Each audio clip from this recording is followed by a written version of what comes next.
안녕하세요. 오늘도 사연살롱을 찾아주셔서 감사합니다. 경기도에서 딸아이와 둘이 살고 있는 40대 여성입니다. 원래는 소극적인 성격이라 예전 같으면 생각만 한참 동안 했을 텐데 이혼을 한 후로는 조금은 저도 제 인생에 적극적으로 살아야겠다고 의식하게 되더군요. 저는 미혼모였던 엄마와 단 둘이 살았어요. 그리 넉넉한 살림은 아니라 엄마는 늘 일을 하셨지만 친구같이 언제나 저에게 장난을 칠 정도로 저희 모녀는 사이가 참 좋았어요. 저는 내성적인 성격인데 저희 엄마는 저와 정반대의 성격이라 목소리도 크고 웃기도 잘하며 언제나 명랑했어요. 그때는 우리 엄마 성격이 원래 저렇다고 생각했는데 나이가 들어 생각하니 어쩌면 엄마는 힘들었던 내색을 하고 싶지 않아 더욱 명랑하려 애를 썼던 것이 아닐까 생각됩니다. 그렇게 엄마와 생활하기를 19년. 저는 대학에 가고 싶었고 형편이 어려웠던 탓에 저희 엄마는 제 등록금을 마련하기 위해 밤에 일을 하나 더 하셨는데요. 언제나 동이 틀 때가 돼야 퇴근하던 엄마는 집에서 3시간 정도 눈을 붙이고 다시 출근을 하는 생활을 하셨어요. 엄마, 너무 무리하는 거 아니야?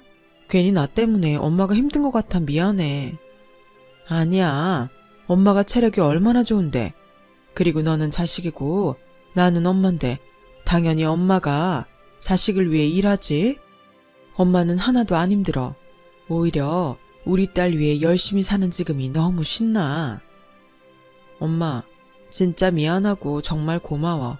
내가 꼭 성공해서 엄마한테 효도할게. 정말이야. 꼭꼭 내가 엄마 행복하게 해줄게. 엄마는 지금도 너무 행복해. 그리고 앞으로도 엄마의 행복은 네가 행복한 거고 그게 효도야. 세상의 모든 엄마는 이렇게 한결같고 슈퍼어머니일까요? 이제사 엄마와 비슷한 나이가 된 저는 그때 엄마의 모습이 유독 자꾸 떠오릅니다. 그렇게 열심히 살았던 우리 엄마. 저는 엄마를 위해 그리고 엄마의 말대로 행복한 미래를 위해서 정말 열심히 공부했어요. 가난한 사람이 가장 확실하게 성공할 수 있는 비결은 역시 공부뿐이라고 생각했으니까요. 그런데 제가 수능을 100일 정도 앞두고 일이 하나 생겼어요. 고단했던 생활 때문인지 엄마는 일하는 도중 사고를 겪게 되었고 공장에서 자기 몸보다 훨씬 큰 기계를 다뤘던 엄마는 엄마 먼저 간다. 학교 잘 다녀와 딸. 하고 출근을 하시고는 영원히 집으로 돌아오지 못하셨어요. 산재였어요. 하지만 공장은 엄마의 산재를 인정하지 않았고 힘은커녕 아직 학생이었던 저는 고작 500만 원이라는 보상금을 받고 엄마의 장례를 치를 수밖에 없었습니다. 엄마는 고아였어요. 그래서 가족이 없었고 저 역시 아빠라는 존재를 모르고 태어난 아이라 친척이라는 사람은 아무도 없었죠. 그래서 장례도 혼자 치러야 했어요. 공장 사장이라는 사람한테 받은 그 돈으로요. 그리고 19살이었기에 고아원에 갈 수도 없었던 저는 홀로 생활하게 되었고 감사하게도 엄마가 남겨준 돈이 있었기에 당분간은 학교를 다니며 버틸 수 있었어요. 그렇게 저는 수능시험을 받고 가채점을 했는데 점수가 평소보다 더 좋게 나왔고 엄마가 살아계셨다면 참 기뻐하셨을 텐데 저는 어느 누구에게도 칭찬받지 못했죠. 좋은 점수를 받아놓고도 대학 진학을 고민해야 했어요. 분명 저는 대학에 가고 싶지만 졸업까지 하기에는 경제적인 고민을 하지 않을 수 없었어요. 마음 같아서는 장학금을 받으며 계속 학교에 다니면 되지 않을까 생각도 했지만 그게 그렇게 쉬운 일 같지는 않더군요. 하지만 그렇게 고민을 하던 제 눈에 엄마가 잠잘 때도 풀어놓는 법이 없던 14K 목걸이가 눈에 들어왔어요. 그 순간 엄마는 내가 어떤 결정을 하길 원했을까 생각하니 답은 이미 제 자신이 너무나도 잘 알고 있었어요. 저는 깊게 고민하지 않고 일단은 대학에 가기로 했어요. 엄마가 저의 대학 등록금을 벌기 위해 그렇게 노력을 하셨는데 제가 그 돈으로 대학에 가지 않는다는 건 말이 되지 않는다고 생각했죠. 그래서 저는 겁없이 대학에 들어갔어요. 그리고 정말 딱 한 학기를 다니고 돈이 없어 휴학을 하게 되었고, 대학을 다니면서 줄곧 아르바이트를 하긴 했지만 제가 번 돈은 생활비 정도밖에 되지는 않았죠. 어쩔 수 없이 저는 1학년 1학기를 마치고 더 많은 돈을 벌기 위해 하루에 아르바이트를 3개, 4개 정도까지 했었어요. 어떻게든 조금씩이라도 돈을 모아 2학기 등록금을 만들어야 했고, 또 다달이 나갈 생활비도 벌어야 했기 때문에 저는 하루에 알람을 10개 정도 맞추고 생활했었죠. 누군가는 젊어서 고생은 사서도 한다고 저에게 열심히 살아 보기 좋다는 칭찬을 하는 사람도 있었지만, 저는 그 말을 들으면 오히려 화가 났어요. 고생을 누가 사서 일부러 하나요? 어쩔 수 없어 그렇게 사는 거죠. 가뜩이나 내성적이고 소극적인 저에게 세상은 참 두렵고 무서운 곳이었어요.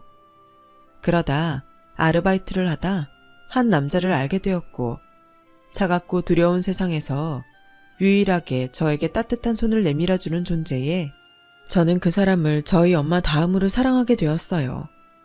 첫사랑이었죠. 그리고 그 사람이 바로 저의 전 남편이었어요. 남편은 저보다 4살 많은 사람이었는데 유명한 대학은 아니었지만 법대생이었던 남편은 부모님이 계시다는 것만 빼고는 저와 상황이 비슷했어요.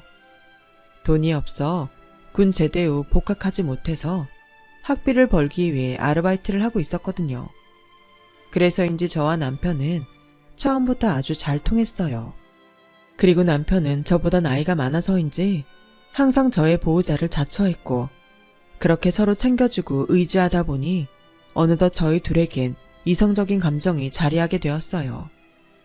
그렇게 좋은 감정으로 연애하기를 1년. 아직 둘 다 학생이었는데 뜻밖의 아이가 생겼어요. 저와 남편은 계획하던 임신은 아니었지만 우리에게 찾아온 새 생명을 기쁜 마음으로 맞이하기로 했죠. 저는 그렇게 남편과 결혼하게 됐어요. 본의 아니지만 입덧이 심해지고 배가 불러와 일은 물론이고 학교에 복학할 엄두도 나지 않았던 저는 남편에게 의지하며 살 수밖에 없었어요. 남편은 그 와중에도 사법고시 1차에 합격하는 등 정말 열심히 살았어요. 하지만 모든 것이 다 좋기는 어렵잖아요. 제게는 시어머니가 가장 어려운 상대였는데, 가난한 형편에 번번이 아들 학비도 보태는 법 없던 시어머니는 예상 밖에도 욕심이 많은 분이셨어요. 내 아들이 뒷받침이 없어서 그렇지 참 똑똑하고 앞길이 창창한데 어디서 너 같은 게 우리 아들 발목을 잡아서 내 아들 인생을 막니? 내가 정말 그때만 생각하면 혈압이 올라. 남편이 사법고시 1차에 합격했을 때부터 시어머니는 아주 대놓고 당신의 아들이 저에게 아깝다고 말씀하셨고, 그리고 꼭 이 말씀을 빼놓지 않으셨는데요. 너 애 낳으면 무조건 이래서 우리 아들 뒷바라지 해라. 막말로 네가 우리 애 발목 잡았는데 그 정도는 해야 하지 않겠어? 그리고 우리 애 출세가 결과적으로 네 출세이기도 하잖아. 너처럼 고아가 변호사 마누라라니 그거야말로 드라마지 않겠니? 이런 말을 입에 침이 마르도록 하시는데 아무리 내성적이고 소극적인 저여도 참기는 어렵더라고요. 그런데 그때까지는 남편이 고맙게도 제가 뭐라고 하기도 전에 먼저 나서줬어요. 엄마, 그만 좀 해요. 엄마도 나 대학 입학할 때 처음 등록금 마련해주면서 이 다음은 나보고 알아서 하라고 했잖아요. 누가 들으면 엄마가 나 등록금 다 대준 줄 알겠네. 뭐야? 너 지금 널 낳아준 엄마보다 네 발목 잡은 애 편드는 거니? 네, 이제 나한테 가장 가까운 가족은 지연이에요. 그러니까 엄마, 계속 지연이한테 뭐라고 하시면 저 이제 집에 안 올 거니까 그런 줄 아세요. 다행이었죠. 제 입으로 저런 말을 하면 시어머니가 또 길길이 날뛸 것이 분명한데, 남편이 먼저 저렇게 말하니 시어머니도 그 이상은 뭐라고 하지 못하는 눈치셨어요. 그리고 남편은 대학 졸업 후에도 여전히 일과 공부를 병행해야 했고, 지금은 없어졌지만 사법고시라는 것이 참 죽기 살기로 해도 어려운 거더라고요. 그래서 저는 출산 후 결심을 했어요. 마음 같아서는 저 역시 복학을 해서 학업을 이어가고 싶었지만 시어머니 말대로 남편이 성공하면 저 역시 못다한 공부도 할 수 있고 지금보다 훨씬 나은 생활을 할 수 있으니까 남편의 뒷바라지를 하기로 했죠. 자기야, 내가 생각해봤는데 자기는 이제 일하지 말고 공부만 해. 돈은 내가 벌게. 뭐? 자기 출산한 지 얼마 되지도 않았잖아. 괜찮아. 내가 안 괜찮아. 남들은 어디 절에 들어가서도 하루 종일 공부만 한다는데. 그러지 말고 지금부터라도 다른 생각 말고 공부만 해. 자기가 성공해야 우리 형편도 좋아지지. 나는 우리 딸은 우리처럼 힘들게 공부하지 않았으면 좋겠어. 정말 괜찮겠어? 그럼. 그러니까 자기는 우리 가족을 위해서라도 공부에만 집중해. 알겠지? 고마워 자기야. 나 진짜 열심히 해서 성공해서 우리 마누라랑 우리 딸 고생하지 않고 편하게 살게 해줄 거야. 나만 믿어. 저는 남편 말대로 남편을 믿었어요. 그래서 지금의 힘든 시간이 지나면 저에게도 봄 같은 따뜻한 인생이 펼쳐질 거라고 생각했고 그 후 저는 아르바이트가 아닌 작은 사무실에 여직원으로 취직을 했어요. 틈틈이 부업에 저녁에는 대리운전까지 하면서 생활비와 남편의 뒷바라지를 했어요. 그 때문에 저희 딸은 100일이 지나고 어린이집을 가야 했죠. 제가 또 밤에 대리운전까지 하니 남편이 애를 들쳐업고 공부를 하는 등 정작 애볼 시간은 없이 그렇게 열심히 살았어요. 정신없이 산다는 것이 그런 건지 일도 몸에 있고 마음에 여유가 생기다 보니 저는 30대가 되었고 딸아이는 초등학교 입학을 앞두고 있었죠. 그런데요, 정말 이상한 건 아르바이트를 하며 또 학교를 다니며 사법고시 1차에 합격했던 남편은 이젠 공부만 해도 된다고 했는데도 사법고시를 패스하지 못했어요. 솔직히 저는 길게 5년, 짧게는 2, 3년을 생각했는데 사법고시가 그만큼 어려운 건지 아니면 남편에게 어떤 절실함이 사라졌는지 제가 기다리던 최종 합격의 소식은 들려오지 않더라고요. 그렇게 결혼 10년 차에 들어갔어요.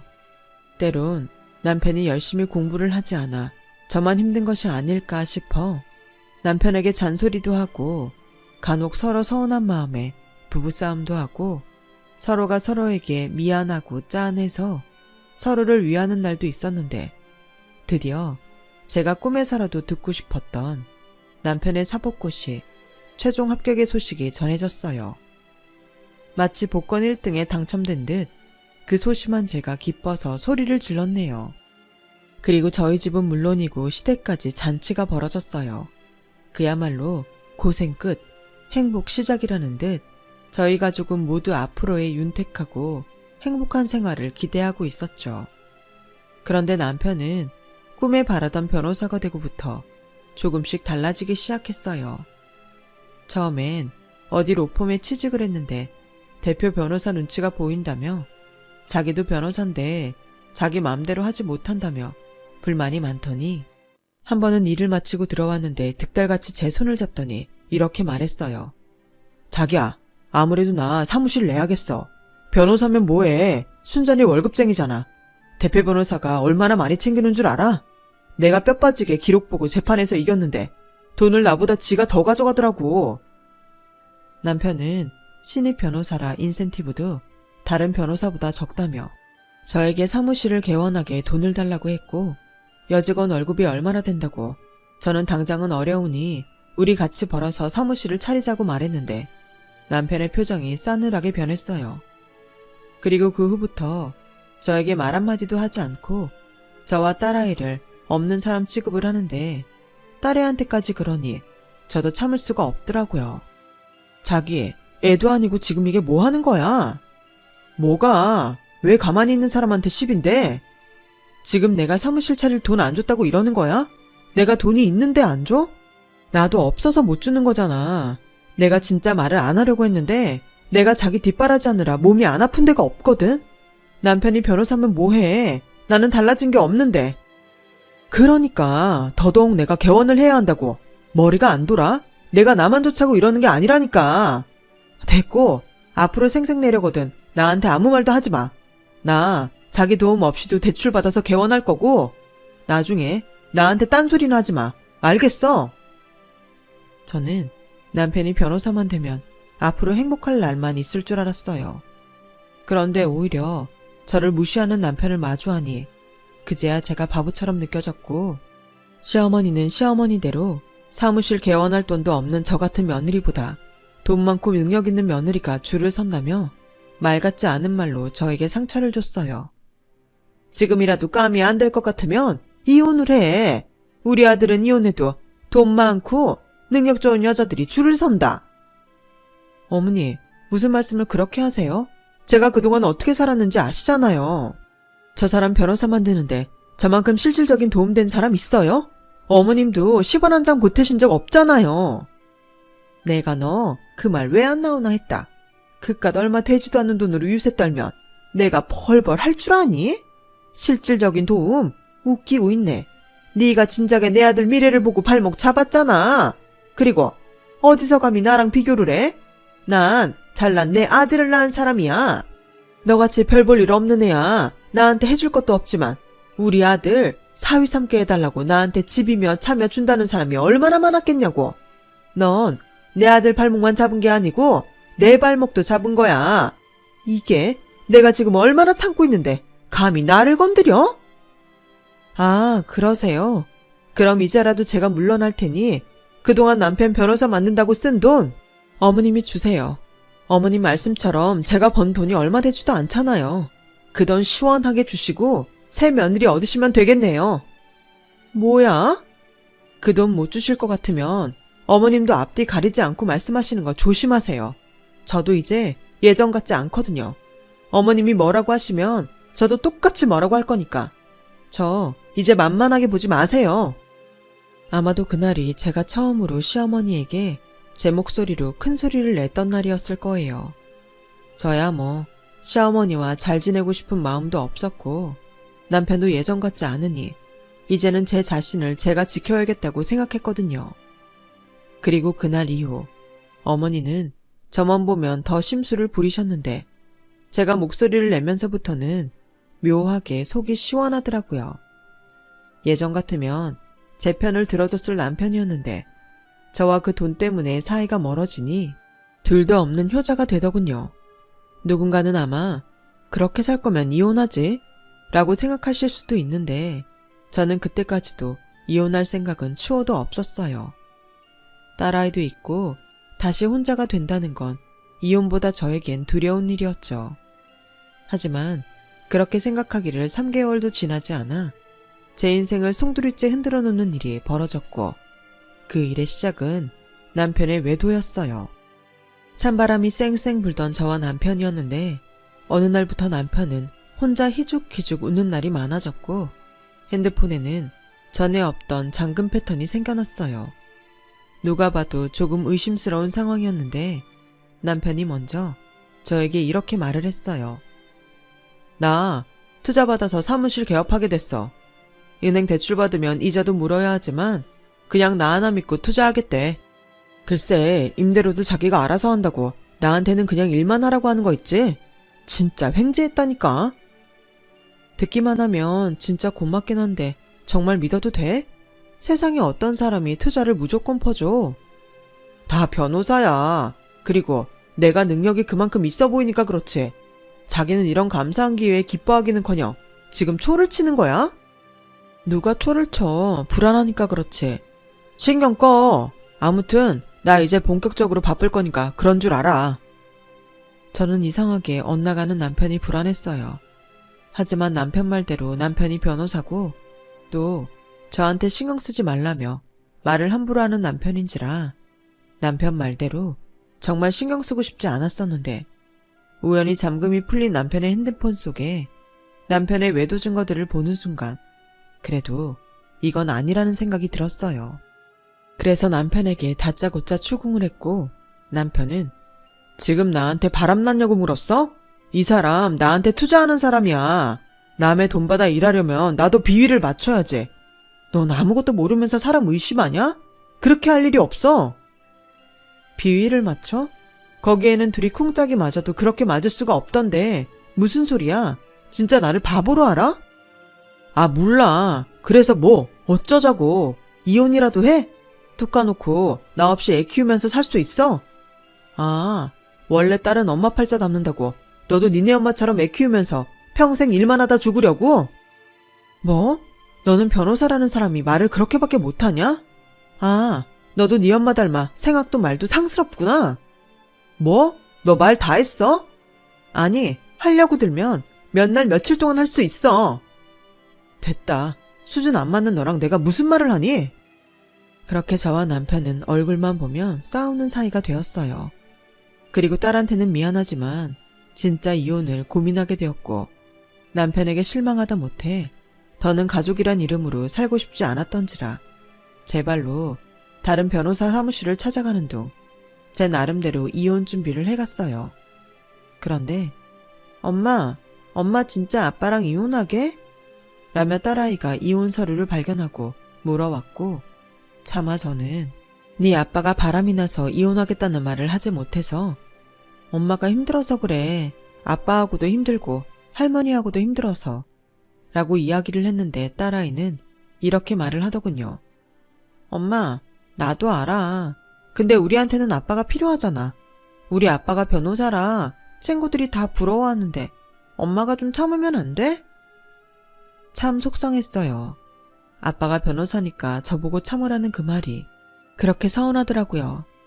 만약 제가 임신을 하지 않고 계속 대학을 다녀 그럴싸한 직업을 가졌다면 지금의 이 말을 듣지 않아도 됐을 텐데 제가 무엇을 위해 그렇게 희생하고 살았는지 제 인생이 불쌍하게 느껴졌어요. 그래서 엄마는 많이 참았어. 그래서 더는 힘들 것 같아. 아빠가 변호사면 뭐해? 사람을 그렇게 무시하는데 엄마는 너한테 강요하고 싶은 마음은 없어. 네가 아빠랑 살고 싶다면 엄마는 기꺼이 네 의견을 존중할 거야. 저는 진짜 그러겠다는 마음이었어요. 그때까지는 남편에게 적어도 부정에는 있다 라고 생각했으니까요. 그런데 본격적으로 합의 이혼을 진행하는 중 남편은 자기가 왜 애를 떠맡냐며 싫다고 했고 저희 부부가 이혼을 준비한다는 소식을 들은 시어머니도 저에게 애를 데리고 가라며 눈에 쌍심지를 켰는데요. 애는 네가 키워라. 사내도 아니고 기집애를 어떻게 우리 아들이 키우니? 그리고 우리 아들은 금방 세장가를 갈 텐데 세상 어떤 여자가 전처 사이에서 낳은 자식을 키우겠다고 하겠어. 너 이혼하겠다고 마음먹었으면 네가 낳은 네 애도 데리고 가. 문제는 시어머니의 이 말을 딸아이가 모두 들었다는 거예요. 딸은 울고 저는 딸아이를 달랬는데 남편은 우는 아이를 보며 인상을 찌푸리더니 저에게 이렇게 말했어요. 아이씨, 지 엄마 닮아서 시끄럽네. 야, 내가 양육비랑 위자료 챙겨줄 테니까 애는 네가 키워. 그럼 불만 없지? 치사하게 애를 나한테 떠넘기려고 하냐? 누가 떠넘겨? 애가 아빠랑 지내고 싶다고 하니까 그랬지. 너야말로 아빠면서 말을 그렇게 해야겠냐? 나는 그래도 애가 너한테 실망할까봐 네가 바람펴서 이혼하는 거라고 말 안 했는데 너는 정말 쓰레기야. 내가 벌어다준 돈으로 겨우 변호사 된 주제에 너도 참 염치가 없다. 챙겨준다고 표현하지 마. 나는 받아야 할 돈을 받는 거니까. 저는 막판이라는 생각에 속에 있던 말을 쏟아냈어요. 엄마는 강하다고 하던가요? 그간의 제 성격으로는 상상도 할 수 없는 일인데 내 자식이 상처받는다고 생각하니 저도 눈에 보이는 게 없더라고요. 남편은 처음엔 법으로 끝까지 하자고 했어요.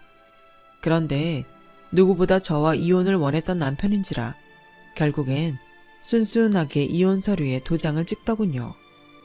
나중에 알고 보니 남편의 상간녀는 꽤 부유한 집 자식이었고 남편도 시어머니도 그 집의 돈을 보고 하루빨리 저와 정리하길 원했던 모양이었어요. 그렇게 저는 이혼 후 저희 엄마가 그러셨듯 홀로 딸을 키우게 되었어요. 때마침 적금 만기가 되는 것이 있어서 그 돈과 위자료로 당장 지낼 작은 빌라 전세를 얻었고 아빠와 살고 싶어 했던 딸은 아빠에게 받은 상처 때문인지 예전에 밝고 명랑했던 모습은 사라지고 어쩐지 철이 들어버린 듯 이상하리만큼 말을 잘 듣게 되었는데 저는 그 모습도 속이 상했어요. 그래서 저는 딸아이가 예전의 모습으로 돌아갔으면 하는 바람으로 더 열심히 살겠다고 다짐했죠. 마음은 남편에게 받은 배신감으로 힘들었지만 보란듯이 잘 살고 있다는 걸 보여줘야겠다는 일념으로 버텨냈어요. 그렇게 1년을 보냈고 남편은 양육비를 잘 보내는 듯 싶더니 1년이 지나자마자 양육비를 뚝 끊었는데요. 처음엔 괘씸한 마음에 남편을 찾아가 소란이라도 피울까 고민도 했는데 딸아이를 생각해 그것도 그만뒀어요. 딸이 그때의 상처가 컸는지 아빠의 흔적이라도 보는 날에는 밥도 먹지 않고 방에서 하루 종일 나오려 하지 않았거든요. 그래서 저는 당장은 경제적으로 힘들지 모르지만 남편의 양육비를 포기했어요. 제가 더 열심히 벌면 되죠. 그렇게 생각하니 경제적으로는 조금 여유가 없게 되었지만 마음은 홀가분해졌어요. 그리고 제가 이렇게 결정했다는 것을 딸아이도 아는 듯 시간이 지나자 딸도 예전에 밝았던 모습으로 돌아왔는데 학업에는 그다지 관심을 두지 않았던 딸이 공부에 열을 올리기 시작했어요. 엄마, 내가 공부 열심히 해서 아빠한테 복수해줄게. 그러니까 엄마는 나만 믿고 기다려. 알겠지? 공부의 동기라는 게 좀 더 밝고 희망적인 것이면 좋았으련만 저는 아빠에게 복수하겠다며 공부에 열중하는 딸을 안타깝게 생각했지만 말리지는 않았어요. 다 인과응보잖아요. 그리고 저는 운 좋게 한 요양원에 취직하게 되었고 청소나 기타 허드렛 일을 하는 정도였지만 워낙 시설이 좋고 깨끗한 곳이라 그렇게 고되지는 않았어요. 그렇게 저와 딸은 각자 열심히 살아갔고 열심히 노력한 끝에 딸아이는 처음으로 전교에서 4등을 하는가 하면 저는 요양원에 계시는 어르신들과 제법 많이 친해져 일이 더 수월해졌는데 그러던 중 정말 믿기 어려운 일이 저에게 일어났어요. 지연씨, 3층 순아 할머니한테 뭐 잘못한 거 있어요? 아니요, 왜요? 그분이 갑자기 자기를 찾는다? 확인할 게 있다고. 지금 당장 오래. 원래 한번 뭐가 마음에 들지 않으면 장난 아니거든. 우리 요양원에서만 벌써 8년을 계신 분이잖아. 자기, 정말로 뭐 실수한 거 없어? 없는데? 어제 그냥 청소만 해드렸는데 별 말씀 없으셨어요. 제가 가볼게요. 그래, 조심해. 노인네가 힘이 장사야. 저는 잔뜩 긴장하고 3층으로 향했어요. 그리고 병실 문을 열고 들어갔는데 이혼 후 저 역시도 한 번도 풀어놓지 않았던 돌아가신 엄마의 목걸이가 그 할머니 손에 들려 있었고 할머니는 저를 무섭게 빤히 쳐다보셨어요. 이거 자네 건가? 네, 언제 풀어졌지? 혹시 이것 때문에 저 찾으신 거세요? 이거 어디서 났어? 그쪽이 산 물건이 아닐 텐데? 아, 그게 저희 엄마 유품이에요. 유품? 엄마 이름이 뭐야? 이 유자 정자 쓰셨는데? 저는 저에게 계속 추궁하는 할머니에게 순순히 대답했죠. 목걸이를 돌려받으려 했어요. 그런데 예상 밖에도 할머니는 닭똥 같은 눈물을 뚝뚝 흘리셨고 곧이어 저에게 어마어마한 이야기를 해주셨습니다. 유정이는 내 딸이야. 내가 너무 가진 게 없어서 이러다가는 둘 다 죽겠구나 싶어서 고아원 앞에 두고 왔거든. 거기 있으면 밥이라도 먹고 학교라도 보내줄 것 같았지. 그래서 이름하고 태어난 날이랑 이 목걸이를 아이 손에 꼭 쥐어줬어. 근데 내 딸이 나보다 먼저 저 세상을 갔다는 말인가? 게다가 자네가 우리 유정이 딸이라고? 세상에, 이젠 다 포기하고 있었는데 하느님이 그래도 나한테 마지막 선물은 주시는구나. 저는 어안이 벙벙했어요. 마치 꿈을 꾸는 듯 싶었어요. 그날을 시작으로 저와 할머니는 각자 지나온 세월을 이야기했고 할머니는 엄마가 미혼모로서 살다 돌아가신 것에 눈물을 흘리셨어요. 그리고 제가 남편 뒷바라지를 하다 버림받았다는 사연을 들으시고는 저보다도 더 화가 나셔서 금방이라도 전 남편을 찾아가 홍구멍을 내겠다고 역정을 내시는데 그렇게 따뜻하고 든든할 수가 없더라고요. 하지만 만나면 이별이라고 혈육을 만나 기뻤지만 할머니는 90이 넘은 연세로 기력이 좋지 않으셨고 몇 번의 고비를 넘기시는 등 상태가 그렇게 좋지는 않으셨어요. 조금만 더, 아니 몇 년만 더 버텨주셨으면 저는 난생 처음 교회를 찾아가 기도하고 또 기도를 했는데 할머니의 병세는 좋아지기는커녕 한 번 감기에 걸린 후로 계속 좋지 않으시더군요. 급기야 마지막을 준비해야 할 것 같다는 말을 듣게 되었는데 저는 또다시 가족을 잃는다는 슬픔에 눈물을 흘렸지만 할머니는 덤덤하게 자신의 죽음을 받아들이시는 듯 보이셨어요. 당신의 딸이 이미 세상을 떠났으니 자기도 어서 딸을 만나러 가고 싶다고 하셨거든요. 그리고 저에게 어떤 번호 하나를 알려줬고 제가 그 번호로 연락을 하니 어떤 젊은 여자 변호사가 저를 찾아왔어요. 할머니께 말씀을 미리 들었습니다. 원래 할머님은 가족이 없으셔서 유산을 따님이 있던 고아원에 절반을 기증하고 나머지는 지금까지 계셨던 요양원에 기증하려고 하셨어요. 그런데 지금은 손녀와 증손녀가 있다고 유산의 80%를 손녀인 이지연 씨한테 상속하고 나머지를 요양원에 기증하시겠다고 내용을 변경하셨습니다. 네? 할머니께서 유산이 있으세요? 네. 할머님이 따님을 고아원에 맡기고 정말 악착같이 사셨대요. 그래서 한 푼 두 푼 모으신 게 상당한 액수가 됐어요. 언젠가 딸을 만나면 주겠노라 쓰지도 않으셨다는데 이렇게 다행히도 손녀분을 만나셨네요. 제가 할머니하고 알고 지낸 지가 좀 됩니다. 근데 얼마 전 손녀분을 만났다는 이야기를 하실 때처럼 밝은 목소리는 들어본 적이 없었어요. 조금만 더 빨리 만났으면 더 좋았을 텐데. 저는 그렇게 감도 오지 않는 유산을 받게 되었고 정확한 액수도 모르는 가운데 할머니와 이별을 하게 되었어요. 딸아이는 생각지도 못한 증조할머니의 존재에 아리송한 눈치였지만 핏줄이 당긴다는 말이 있듯 저는 엄마를 보낸 것처럼 마음이 아팠어요. 그리고 며칠 후 저는 할머니의 유산 중 80%를 받게 되었고 제 통장에 무려 68억이라는 숫자가 찍혀 있었는데요. 난생 처음으로 눈으로 보는 액수라 동그라미를 몇 번을 세고 또 셌어요.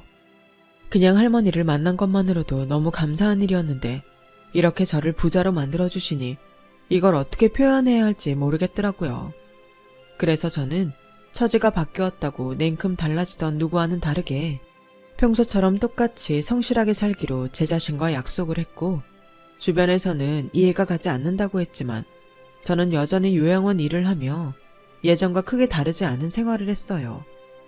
물론 아이를 위해 난방이 잘 되는 신축 아파트에 이사를 가고 또 아이가 원하는 학원에 보내면서 난생 처음 벤츠라는 회사에 차도 뽑고 언젠가는 다시 공부를 해서 대학 졸업장을 갖겠다는 계획은 있었지만 혹여 운 좋게 할머니를 만나 할머니 유산으로 사람이 바뀌었다는 소리를 들을까봐 더욱 겸손하게 살았어요.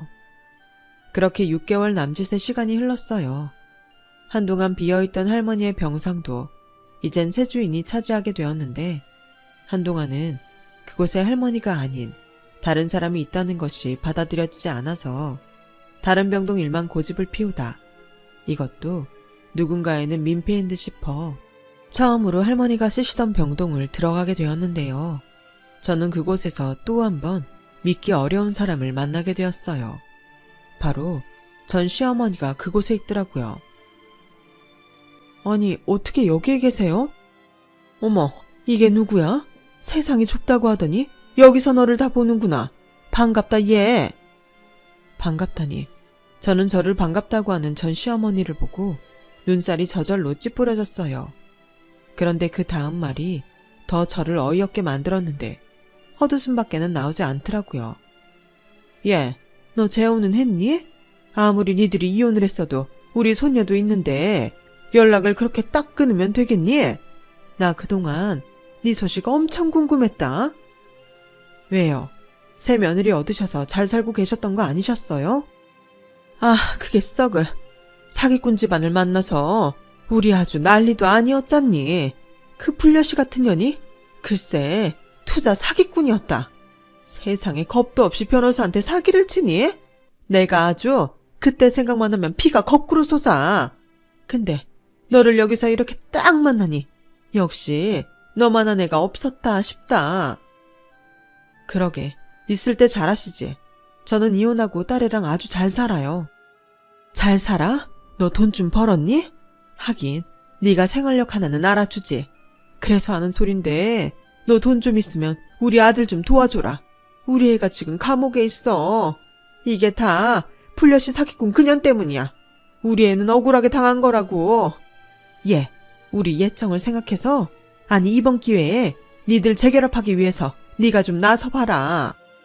제가 왜요? 그렇게 저를 멸시하고 무시하더니 무슨 낯짝이세요? 그래, 내가 지난번에는 정말 미안했다. 사람은 누구나 실수를 하는 거잖아. 너는 실수 안 하니? 저도 실수라면 큰 실수를 했었죠. 어머니의 그 잘난 아들 뒷바라지를 했잖아요. 근데 이제는 아니에요.